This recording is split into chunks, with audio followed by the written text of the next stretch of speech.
Greetings, everyone. Hopefully, you're having a wonderful day. I wanted to send out a note of encouragement today around who's on your board.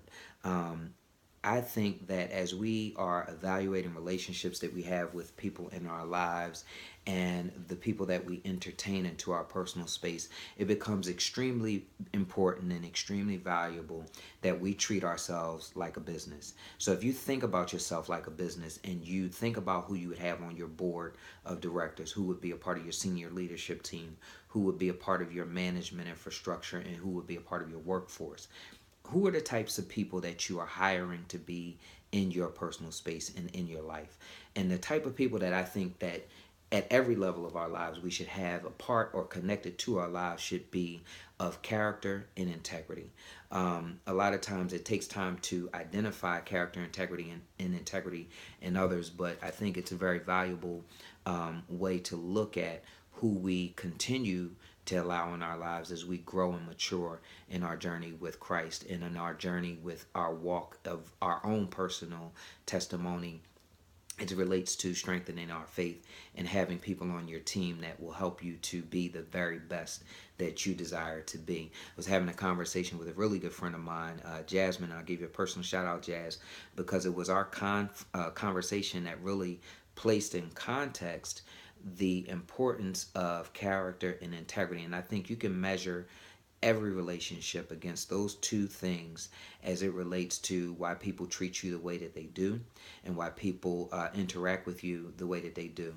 The character and integrity piece is a good measuring tool as well for those who you hire or bring into your life, as those you will have relationships with. Because as I look at it as the CEO of my life, if there is anything that a person that I have in my life will do that will damage my brand or damage my integrity or damage my character by my association or affiliation with them or even my conversation with them, it may be that that's a relationship that I don't need.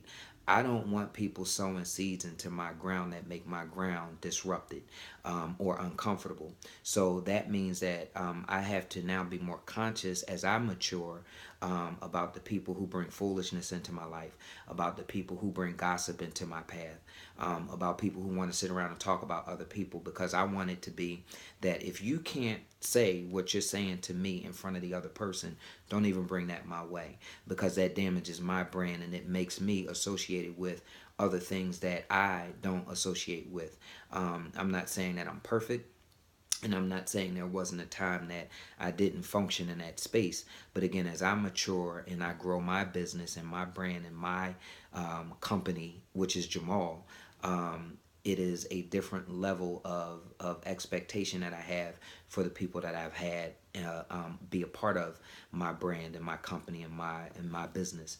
And again, as I look at that and look at relationships, you will have to fire some people. You will have to let some people go. You may have to lay some people off, as it relates to your business, your brand, and your credibility. And you do that by looking at the measurement of their character and their integrity. If they don't exude those things that you reflect and you represent in your brand and in your business representation, then they may not be ready for going to the next level with you. And I encourage you today to really, again, be cautious in how you interact with people who don't want to be a part of the direction in which your company is growing to, because that's the whole intent of managing your brand. You want growth, you want productivity, you want resources, you want blessings, you want revenue increases, and you want to project that out. And in a good, viable, vibrant business, those are things that a business does and in advance of a year. We budget in businesses, so part of that budgeting process is really evaluating what works, what doesn't, and what needs to be modified as you go into your next budget year. So budget the relationships that you are looking to have go forward with you as you continue to grow and mature in your business and your brand. And your business and your brand should be connected to God's plan for your life.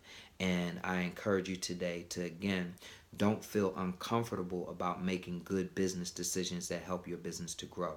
So that means that you need to cut some people uh, out of how you do business with them, not cut them off, but cut them out of how you do business with them, and meaning altering the relationship or loving people from a distance or dealing with them differently, and being okay with that, because if it hurts your brand, it does not do you good benefit, as an individual and as a good steward over your business resources. So again, be encouraged today to not feel uncomfortable about making good decisions that are for your benefit and for your best, and also for God's glory.